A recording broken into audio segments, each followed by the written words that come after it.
इथे हॉटेलमध्ये गेल्यानंतर व्हेज कोल्हापुरी मागवली ना, तर ती इतकी अतिशय बेचव होती. तर म्हटलं चला आज आपण घरीच बनवूया व्हेज कोल्हापुरी आणि मी रेसिपी तुमच्याबरोबर शेअर करते. तर याच्यामध्ये मी काय घेतलं होतं, फरसबी घेतली होती, 2 मोठ्या साईजचे टमॅटो घेतले होते, 2 कॅप्सिकम घेतल्या होत्या आणि कांदे घेतले होते. मस्त गरमागरम चहा घेतला. म्हटलं तयारी करेपर्यंत आपण छान चहा पिऊन घेऊया. आता इथे बघा, एक कांदा मी असा ना त्याचे चौकोनीचे तुकडे करून घेतले, 1.5 कॅप्सिकमचे तुकडे करून घेतलेत आणि फरसबी कापून घेतली. 2 कांदे घेतले, त्याचे उभे स्लाइसेस केले आणि टमॅटोचे स्लाइस केले.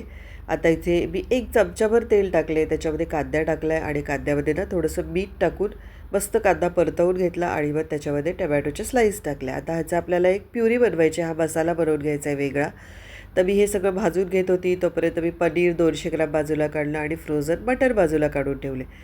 झाकण ठेवलं होतं ह्या मसाल्यावरती. तर बघा थोडंसं नरम झालेलं आहे. आता ह्याच्यामध्ये 7-8 लसणाच्या पाकळ्या टाकल्यात मोठ्या आणि थोडंसं 2-3 इंच असं आल्याचे बारीक तुकडे करून टाकले. मस्त ह्याचा एक आपण ना भाजून घ्यायचं छान आणि याची तड्ड करून मस्त ग्रेव्ही बनवून घ्यायची मिक्सरमध्ये. ओके.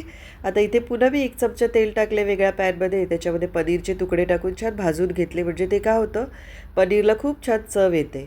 आता त्याच्यातच थोडंसं पॅनमध्ये तेल होतं. त्याच्यामध्ये ज्या भाज्या आपण काढल्या होत्या ना, कांदा, फरसबी, कॅप्सिकम आणि वाटाणा, तो ह्याच्यात मी परतवून घेतलेला आहे.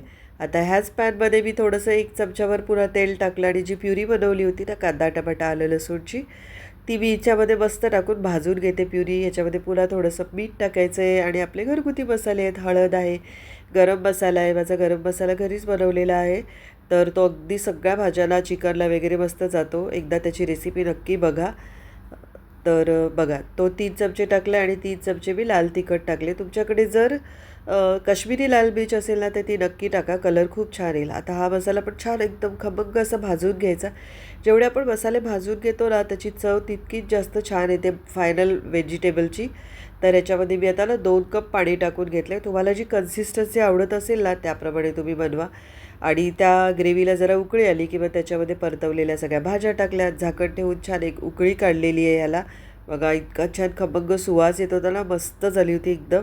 याच्यामध्ये पनीर टाकले आणि मग झाली. पनीरला एक उकळी आली ना, झाकण ठेवून एक उकळी पनीरला काढायची किंवा त्याच्यामध्ये सुंदर तुमची अशी भाजी तयार आहे. मस्त कोथिंबीर टाका. माझ्याकडे थोडीशी क्रीम होती अवेलेबल, तर मी थोडीशी त्याच्यामध्ये 1 चमचाभर अशी क्रीम टाकली आणि क्रीम मिक्स करून घेतली आणि एक नंबर झाली होती भाजी.